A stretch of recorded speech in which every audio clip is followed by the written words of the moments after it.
Hola, ¿cómo están? Les damos la bienvenida a una nueva edición de Los Otros Libros, programa dedicado no solo a los libros, sino a los autores de UDEM, la editorial de la Universidad Nacional de Mar del Plata. Hoy tenemos el gusto de recibir al autor de La contabilidad que enseñamos, Jorge López Domaica. Jorge, ¿cómo estás? Bienvenido. Muy bien, mucho gusto de estar aquí. Soy coautor en realidad con Pedro, ¿no? Pedro Capdeville es el otro contador que me ayudó, nos ayudamos mutuamente en la redacción del libro, sí. Y me das pie para una pregunta que te iba a hacer.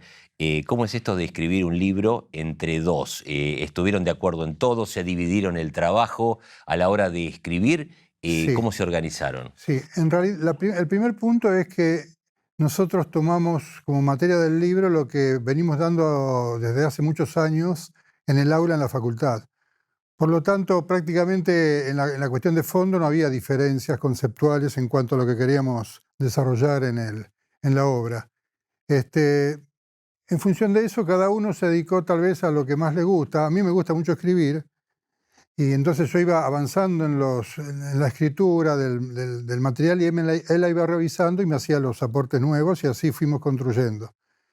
A él también le gusta leer, revisar, y es como que combinamos bien en ese rol de cada uno, ¿no? Por lo que uno puede observar en el índice, en el desarrollo de algunos de los temas, si bien hay cuestiones que tienen que ver con lo técnico, hay muchos gráficos, hay temas que son de interés general. Es un libro que no está dedicado únicamente al estudiante de económicas o aquel que estudia contabilidad.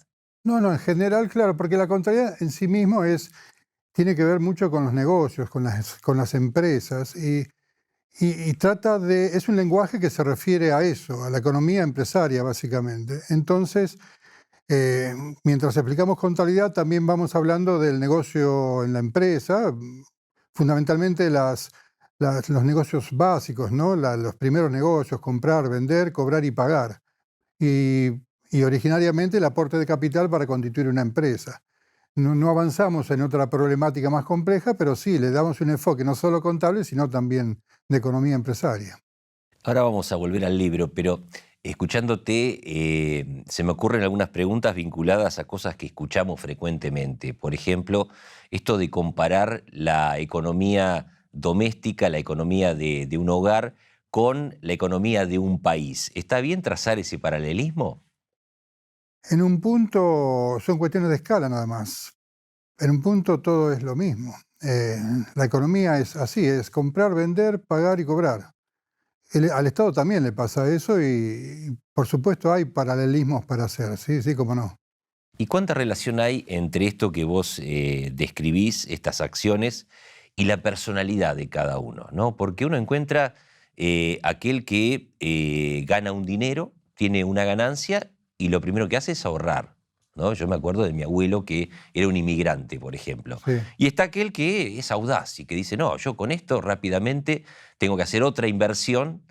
¿Cuánto hay en la personalidad de cada uno a la hora de actuar en economía? Y muchísimo. Está el emprendedor y está el que ahorra. Pero en realidad el que ahorra, si lo ahorra dentro del sistema financiero, está dándole oportunidad al inversor que vaya al banco donde él ahorró y saque lo ahorrado como un préstamo. En definitiva, ya sea el emprendedor o el ahorrista, participan del mismo fenómeno, que es financiar la actividad económica de las empresas.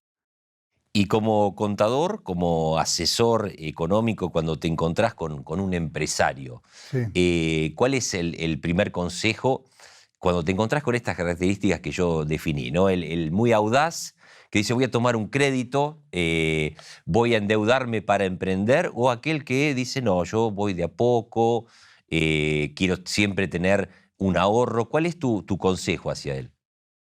Mi consejo es, previamente, estudiar, proyectar lo que él tiene como idea, proyectarlo desde el punto de vista económico-financiero, para ver si realmente, en principio, esa proyección le resulta rentable o sostenible en el tiempo.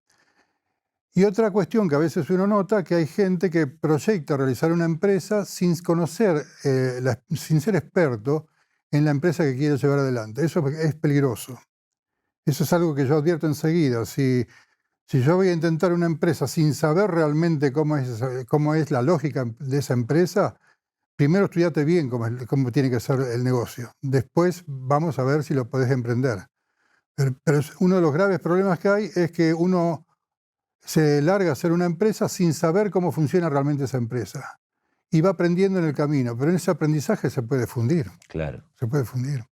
¿Y cuánto ha incidido la tecnología, la posibilidad de acceder a mucha información? También hoy ingresamos a la información de la FIP, a cualquier tipo de información que por ahí en otro momento era patrimonio del contador. ¿Todo eso atenta contra el ejercicio profesional o hay que readaptarse? No, claramente va cambiando el ejercicio de la profesión, pero lo va mejorando. Antes nosotros invertíamos mucho tiempo en el trámite presencial, en escribir a mano una declaración jurada. Todo eso hoy está informatizado, es mucho mejor. Hay que adaptarse a eso, sí, pero es mucho mejor. Y lo que viene es mejor todavía. Dentro de poco tiempo, la AFIP va a hacer el balance de las empresas. Nos va a sustituir en ese rol también. Pero está muy bueno eso. Y claro. Porque uno se reconduce a otras actividades más importantes, más interesantes, ¿no? Estoy viendo algunos enunciados en el libro. Por ejemplo, estaba viendo antes de empezar la entrevista las patentes de inventos, ¿no? Hace poco conversé con una persona que ha patentado el aerosol para marcar la distancia entre la pelota y la barrera en el fútbol. Ah, sí. Pero parece que no le reconocen la autoría. ¿No es tan sencillo esto o simplemente si uno patenta la idea ya se hace acreedor a el usufructo de eso? Sí, hay una ley que trata el tema de marcas y patentes que está vigente en la Argentina. Hay que cumplir con esa ley para poder tener el derecho de utilización de esa patente industrial, ¿no? O en este caso de este producto. ¿Cuál es el consejo a aquel que tiene una idea o considera que No, tiene un invento que puede aprovechar económicamente? Y hay que registrarlo, sí. A pesar de que hay alguna experiencia que nosotros relatamos de no patentamiento, en el libro incluso lo que está, como una cuestión de mantener el secreto, ¿no? Porque cuando uno lo patenta, lo está dando de alguna manera, lo está haciendo público el invento. Y en algún momento del tiempo puede perder entonces el dominio sobre esa patente. Esta es una cuestión más jurídica que otra cosa, ¿no? Pero, por ejemplo, Coca-Cola tiene la fórmula Coca-Cola es secreta, no está patentada. Y así decidió Coca-Cola para tenerla bien custodiada, digamos, como un activo propio de la compañía. Y vaya que es un activo, ¿no? Claro.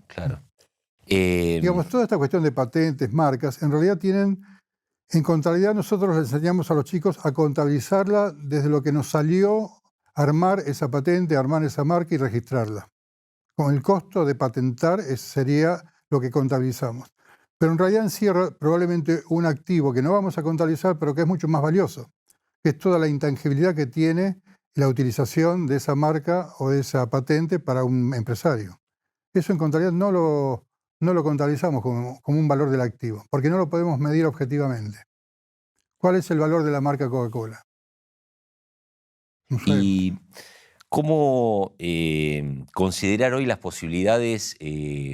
Generalmente cuando hablábamos de publicidad pensábamos en los medios de comunicación, por ahí en la cartelería pública. Hoy hay formas mucho más efectivas, con personas que por ahí tienen 3 millones de seguidores en las redes sociales. Sí, totalmente. ¿Cuál es el consejo hacia aquel que quiere emprender una campaña publicitaria hoy? Y las redes sociales. Todo el tiempo estamos aconsejando tener bien manejadas las redes sociales. Por supuesto que hay negocios y negocios, ¿no? Pero en general hoy las redes sociales son generadoras de buena publicidad y de ventas directamente, ¿no? Incluso esto está muy vinculado al e-commerce también, al comercio electrónico. Otro de los temas que aparecen en el libro, la contratación del personal. Muchas veces uno ve casos, emprendimientos que por ahí funcionan, ¿no? Comienza como una actividad familiar, pero el crecimiento es rápido y exige la contratación de personal. Y ahí empiezan las dudas. ¿Contrato o no contrato personal? ¿Cuál es el consejo para aquel que tiene un emprendimiento? Una pyme, digamos. En la pyme, para poder contratar personal, tiene que estar en un negocio que le sea rentable. Si es rentable, contratar personal es lo lógico y el costo razonable. Por más que en la Argentina hablemos de las cargas sociales, las contribuciones patronales a la seguridad social como un elemento muy costoso, en realidad forma parte tanto estos impuestos al trabajo más lo que el salario que percibe el trabajador, en su conjunto es el costo de la empresa para mantener a esa persona. Si ese costo en su conjunto es razonable, no es muy caro. En realidad el problema pasa por si la empresa tiene la rentabilidad suficiente para poder pagar esos costos. Es un problema de rentabilidad en el fondo. Y en la Argentina está muy comprometida la rentabilidad de la empresa. Ese es otro problema. Más que ser costoso el personal, está comprometida la rentabilidad de las empresas. He escuchado, quizás no sea así, y te lo pregunto porque acabas de hacer alusión a eso. Se habla de una rentabilidad grande en la Argentina, una alta rentabilidad, una ganancia de un 30 a un 40% en distintos rubros. ¿Esto es real y es distinto a lo que ocurre en otros lugares del mundo? Los lugares del mundo desarrollado por lo general muestran rentabilidades después de todo gasto bastante menores al 30%. En la Argentina no es fácil llegar a también en empresas que están bien constituidas y que tienen que afrontar todos sus gastos, llegar a esos porcentajes. Puntualmente, sabemos que hay negocios que dan mucha rentabilidad, incluso importes superiores. La Argentina tiene un montón de nichos que producen grandes rentabilidades, pero es por la propia idiosincrasia argentina, me parece a mí. Lo natural en los países desarrollados son márgenes de rentabilidad no tan grandes, no tan grandes.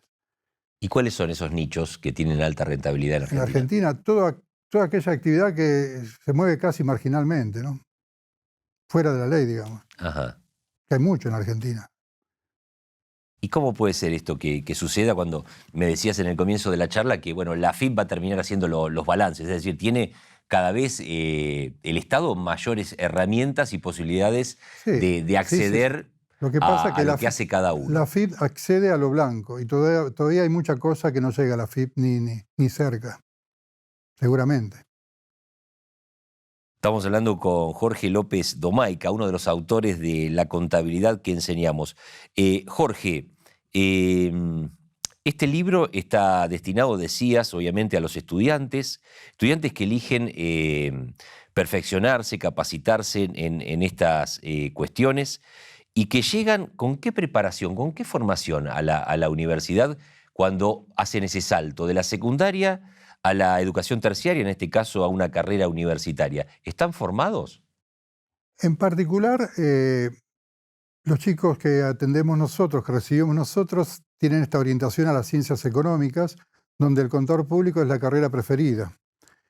También bastantes prefieren licenciado de la administración y otros quieren ser licenciados en economía.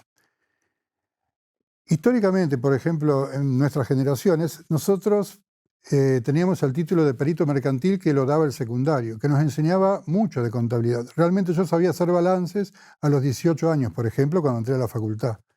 Hoy por hoy eso no está. Entonces, una de las cosas que uno nota que la base contable del chico de ahora es mucho menor que nuestra generación. Y como consecuencia de eso también vemos que los empleos administrativos que hoy se toman en las empresas, que antes contrataban peritos mercantiles salidos del secundario, hoy están tomando contadores públicos recibidos en la facultad, que desmerece de alguna manera la intención de ser profesional, ¿no? Porque entran a verdaderos empleos administrativos con salarios bajos, realmente de inicio en una empresa. ¿Y cómo llegan los chicos preparados en general? Yo veo que se replica mucho el modelo de siempre. Hay muchos chicos que son muy buenos estudiantes, que aprenden rápidamente, otros que son muy malos, que les cuesta aprender y que probablemente se frustren en este intento. Y una cuestión del medio que es bastante grande, que son chicos que necesitan el apoyo del docente muy fuertemente. Que es como que ahí deberíamos estar los docentes, o estamos más concentrados nosotros en lograr tener éxito ahí. Porque los buenos realmente van a aprender más allá del profesor que les toque, sea bueno o malo, van a aprender igual. Los malos no van a aprender ni que tengan el mejor profesor. Los del medio necesitan un profesor que ande bien, que les ayude a aprender. Y hay de todo, hay chicos buenos, chicos malos. Lo que pasa es que también está claro que no hay un filtro, que los chicos llegan a la facultad sin un filtro previo, y terminamos siendo en contabilidad 1, que es una materia de primer año, un filtro, donde los chicos realmente ahí ven si realmente les interesa la materia, les interesa la carrera, les interesa la facultad. Por ejemplo, tenemos más de 1000 estudiantes en primer año en las carreras nuestras. Y no están están aprobando entre 300 y 400 cuando andamos bien. Hay muchos chicos que se quedan en el camino. Pero es una falla combinada o es algo que no podría imputarse al chico realmente el problema, ¿no? Hablamos en el comienzo de la charla de la posibilidad de emprender algo con un crédito, es decir, tomando una deuda. Esto en la Argentina hoy es algo recomendable, es algo que, bueno, depende del emprendimiento. ¿Cómo lo ves? Tomar una deuda, un préstamo para una actividad productiva es esencial, es lo de siempre. Toda la vida fue así, o es así en los países desarrollados. El problema es la Argentina. Primero, que no le puede asegurar rentabilidad a la empresa porque en el tiempo no se sabe lo que va a pasar. Es tan inestable la economía que la rentabilidad no está asegurada. Entonces tampoco está asegurado poder repagar el préstamo. Y por supuesto, la inflación o el movimiento del dólar ascendente también encarecen todo el gasto financiero. Es muy difícil acá, hoy por hoy, endeudarse para aplicarlo en una actividad productiva, ¿no? Mencionás al dólar. ¿Hay alguna posibilidad de que dejemos de pensar en el dólar como referencia? Sí, claro, hay posibilidades, sí. Se ¿Y necesitan cuál es el camino? una buena gestión, gente que nos conduzca, liderazgos políticos que nos lleven a situaciones que viven los países desarrollados, ¿no? Es un problema de conducción, evidentemente, de política económica, de política en general, ¿no? Y ahí Básicamente es un problema de oferta y demanda. La Argentina tiene que generar dólares vía exportaciones que permitan financiar las necesidades de importación que genera el consumo de la actividad productiva y comercial y de la gente. Necesitamos tener dólares. Hay que generar, porque aparte, otro mecanismo para tener dólares, que es el préstamo que viene de afuera, hoy por hoy está vedado también, ¿no? Necesitamos de las buenas políticas y de los buenos políticos. Cuando a veces vemos proyecciones en presupuestos, ¿no? Cuando se presenta el presupuesto nacional, muchas veces decimos, bueno, pero esto es muy optimista. ¿Son cálculos optimistas o es la obligación de aquel que lo presenta de no decir lo que va a pasar realmente? Cuando vos ves la proyección de un presupuesto, ¿cuál es tu primera impresión? Y uno primero lo que escucha o trata de prestar atención son a las principales variables, como la inflación, el valor del dólar y demás. Y después termina siendo confrontado con las expectativas que uno tiene hoy. Por lo general, el presupuesto pretende ser un conductor de expectativas que uno sabe que eso naturalmente en la Argentina fracasa, ¿no? El presupuesto termina siendo otra cosa en la realidad. ¿Por qué elegiste la contabilidad cuando lo decidiste, cuando empezaste a estudiar? Yo lo elegí no por una vocación, porque me cuesta encontrar chicos en edad como la que yo tomé cuando tomé la decisión, 16, 17 años, con que tengan la vocación de ser contador. No es algo muy vocacional. Para mí fue algo que tenía que ver con la salida laboral. Yo me veía trabajando, más que como contador, como empleado bancario en su momento. Esa es mi cuestión personal, porque toda mi familia trabajó en un banco, que era el Banco Nacional de Desarrollo de una época. Entonces yo sabía que iba para ese lugar y tuve facilidad, me resultó fácil, contabilidad me gustó y por eso la elegí. Y por eso elegí ser contador después. Bien por una salida laboral de algo que me resultaba práctico e interesante. En realidad me gusta más la economía. Si yo tuviera que decir qué es más vocacional para mí, es más la cuestión económica que la cuestión contable y menos la impositiva, que es lo que menos me gusta de nuestra profesión, ¿no? Planteaste como una preocupación, realmente debe serlo, ¿no? Que muchos contadores o graduados universitarios trabajen de empleados administrativos, algo que Sí. sucede. Bueno, yo empecé así, empecé como empleado Claro, bueno, administrativo. pero por ahí, si es un comienzo, puede ser, pero si termina Claro, siendo el destino final, lo mismo claro. ocurre con los bancos. Los bancos contratan hoy graduados universitarios como empleados, como Ah, sí, cajeros bueno, claro, inclusive. claro, claro. Bueno, yo trabajé como empleado del banco, siendo contador, hasta que el banco fue liquidado por el gobierno de Menem, que fue intervenido y después desarmado, ¿no? Y a partir de ahí y después de ahí me pasé a empresas del puerto acá en Mar del Plata a trabajar también de gerente administrativo, de empleado. Y cuando yo estaba en una empresa acá pesquera que se trasladó a Puerto Madryn, y ese cambio hizo que yo dejara de trabajar en la empresa pesquera y ahí abriera mi estudio con un socio, que actualmente lo tengo de socio. Pero yo estaba muy orientado al empleo, a ser empleado. Si bien jerárquico ya a esa altura, pero empleado al fin, ¿no? Pero es una buena oportunidad, porque hay empleos jerárquicos en empresas que son muy buenas, realmente son muy buenas oportunidades laborales. Y lo interesante es ver cómo uno encuentra en esto una inserción internacional, ¿no? Porque hoy el mercado de trabajo es el mundo realmente, por toda esta cuestión tecnológica y demás. Es muy Jorge, distinto a nuestro panorama, digamos, de antes. Nos sucede, seguramente te debe pasar, no sé, a los periodistas nos preguntan en las reuniones familiares acerca de cuestiones que no tenemos ni idea porque no estamos en todos lados. A los abogados seguramente les piden que resuelvan un caso al cual no han accedido, no han visto el expediente. ¿Te sucede que, por ejemplo, en algún encuentro de amigos, familiar, te dicen, bueno, ¿en qué tengo que invertir? ¿En qué invierto en la Argentina? Todo el tiempo. ¿Y cuál es la respuesta? No sé. No sé, realmente, qué sé yo, depende de las circunstancias, sí. Obviamente acá hay toda una cuestión que tiene que ver con lo informático, con las redes sociales. Hay mucho trabajo, mucho nicho, mucha cosa nueva, mucho nicho laboral nuevo en toda esta cuestión y en lo que se viene, ¿no? Hay que entender también lo que se viene, eso es muy importante.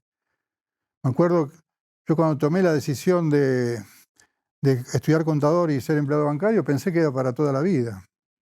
Y así lo había vivido mi papá, por ejemplo, toda la vida empleado bancario. Y el banco desapareció un día, ¿no? En el año 1990 desapareció.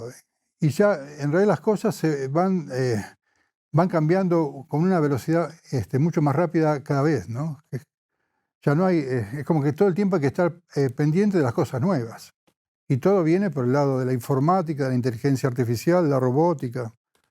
Hay libros que están planteando el reemplazo literal de las profesiones liberales tal como las conocemos, ¿no? Por ejemplo, un médico clínico. Al médico clínico el rol lo va a cumplir un robot dentro de un tiempo. O una computadora. Y, por ejemplo, pensando en inversiones, ¿apostar a una franquicia es algo seguro?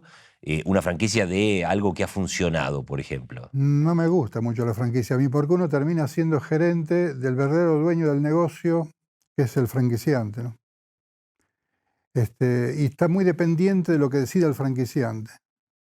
Entonces, de pronto el franquiciante te ordena vender ciertos productos que en tu mercado no funcionan y vos que estás ahí tenés que aceptar la imposición.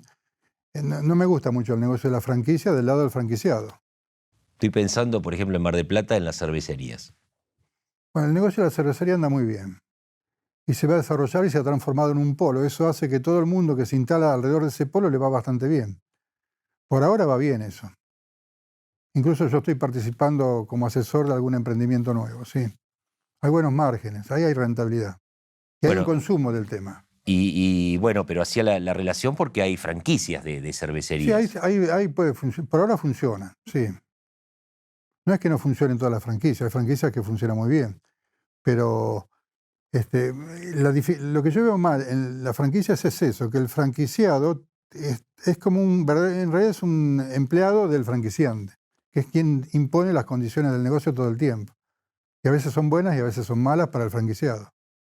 Jorge, ha sido un gusto charlar con vos y bien, te agradecemos igualmente. la predisposición para hablar de temas que tienen que ver con el libro, la contabilidad que enseñamos y otras cuestiones. Hablamos de otras cuestiones, sí. Muchísimas gracias. No, al contrario a ti, muy bien, gracias. Y muchas gracias a ustedes por habernos acompañado en otra edición de Los Otros Libros. Nos vemos en la próxima.